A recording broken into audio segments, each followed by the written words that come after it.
जय श्री कृष्णा सभी को। कैसे हैं आप सब लोग। आशा करती हूँ आप सब लोग स्वस्थ होंगे, मस्त होंगे और कृष्ण भक्ति में लीन होंगे हमेशा के तरह। मैं आशा कर रही हूँ कि आप सभी लोग ये जो सोल डेवलपमेंट, लाइफ ट्रांसफॉर्मेशन या सोल ट्रांसफॉर्मेशन के वीडियोस की सीरीज़ जो मैं कल की भगवान की गाइडेंस या टीचिंग्स के अनुसार बना रही हूँ, उनको आप ध्यानपूर्वक देख रहे हैं, सुन रहे हैं और फॉलो भी कर रहे हैं।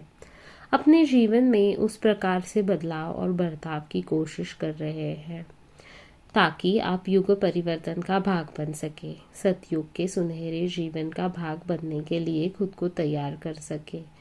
इन सब टॉपिक या वीडियोस के माध्यम से आप ये समझ सके कि आपको खुद में कौन से बदलाव कर कर सतयुग में जाने के लिए खुद को सफलतापूर्वक काबिल बनाना है। आज जिस टॉपिक पर हम बात करने वाले हैं उस टॉपिक का नाम है ये स्त्रियों को अपनी शक्तियों का एहसास कराने के लिए आ रहे हैं। कलयुग में सबसे ज़्यादा पुरुष प्रधान संस्कृति देखी गई है। घर हो या घर के बाहर पुरुषों का रुतबा, वजन हमेशा ज़्यादा ही रहा है। घर में जो पुरुष कहे वही होगा, उनके ही हाथों में घर के सारे निर्णय होंगे। फिर वह सही है या नहीं पता नहीं, पर गलत होने के बावजूद भी सबको वह निर्णय मानने पड़ते हैं।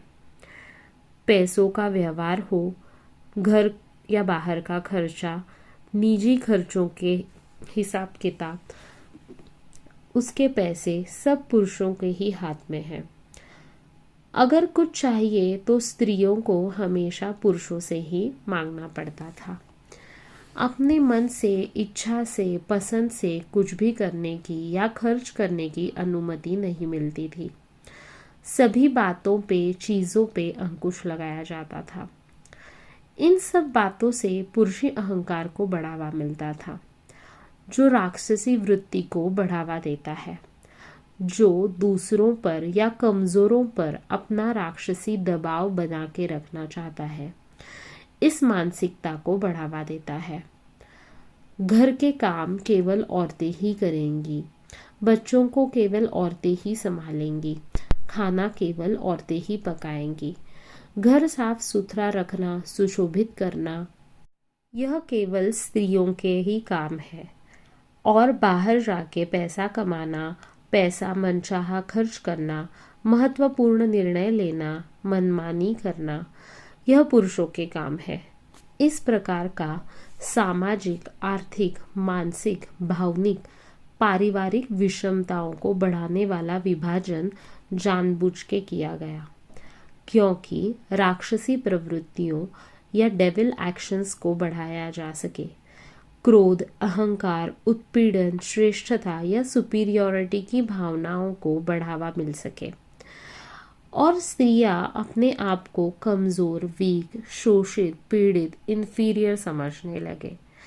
उन्हें अपने अंदर की खूबियों का, बातों का, भावनाओं का, विचारों का, ताकतों का, शक्तियों का, क्षमताओं का, अपने हिडन एसेट्स या ट्रेजर्स का एहसास ना होने पाए।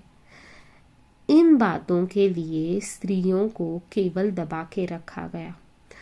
अगर कोई स्त्री कुछ अलग काम करने की कोशिश करती गई, जो इस कलयुगी मानसिकता या पुरुष प्रधान समाज की मानसिकताओं को आह्वान देने वाली या उस मान्यताओं को तोड़ने या बदलने का प्रयत्न करती हुई दिखी, अपनी क्षमताओं को निखारती हुई दिखी, तो उसे विद्रोही कहा गया।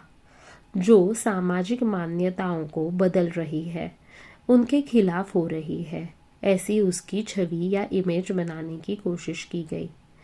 उसके खिलाफ कई छल, कपट, षड्यंत्र किए गए।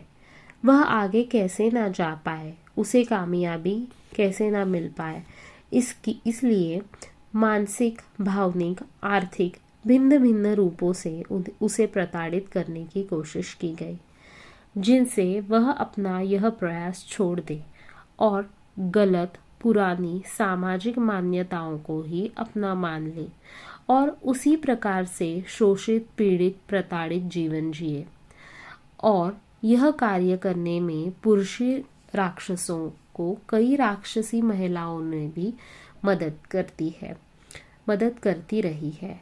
जैसे रावण में राक्षसी अहंकार और राक्षसी विचारों को पैदा करने का काम शूर्पणखा ने किया है, उसी तरह इस प्रकार के कई उदाहरण हम अपने आजू बाजू, घर परिवार या बाहर या वर्क प्लेस पे देखते हैं।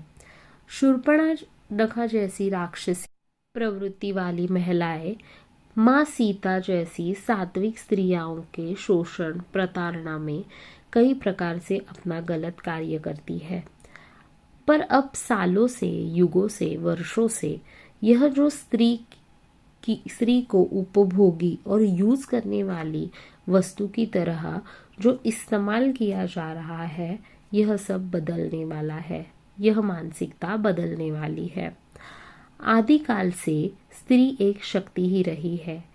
एक स्त्री अनेक कार्य कर सकती है, कई किरदार सशक्त रूप से निभा सकती है। अपनी शारीरिक तथा मानसिक भावनिक क्षमताओं को बढ़ाकर फिजिकल लिमिटेशंस से ऊपर उठकर अपने आप को उभार सकती है, सशक्त रूप से खड़ी हो सकती है। जैसे माँ आदिशक्ति के कई रूप होते हैं, अष्टभुजाओं से वह अपने कार्य करती है, वैसे ही क्षमता हर एक स्त्री में होती है। बस जरूरत है हर स्त्री को अपनी खासियत, अपनी क्षमता पहचानने की, उसे निखारने की।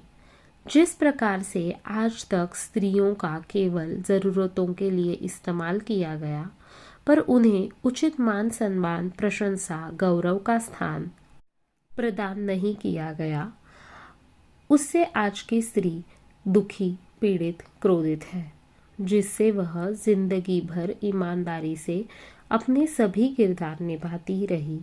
जैसे राधा, पार्वती, रुक्मिणी, अन्नपूर्णा निभाते निभाते आज वो थक गई है, पर उसे उचित प्रेम या मान सम्मान, आदर नहीं मिल पाया है।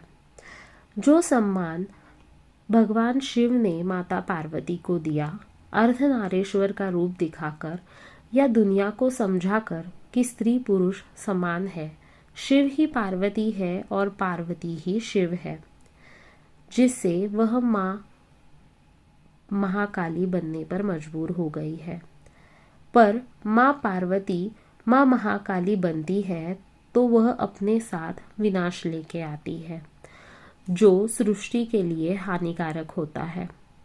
इसीलिए स्त्रियों को उनकी सभी ऊर्जाओं का, क्षमताओं का, शक्तियों का एहसास दिलाकर उनको अपने ताकतों से एक बार फिर से अवगत कराकर उनको योग्य दिशा में ले जाना और उनका विनाशी उपयोग न करके, विध्वंसक ऊर्जा में ना बदल के, सृष्टि के कल्याण के लिए, हित के लिए, नवनिर्माण के लिए उस ऊर्जा का उपयोग करना जरूरी है। और इन सब के लिए माता महाकाली और श्री कल्कि भगवान एक साथ काम कर रहे हैं।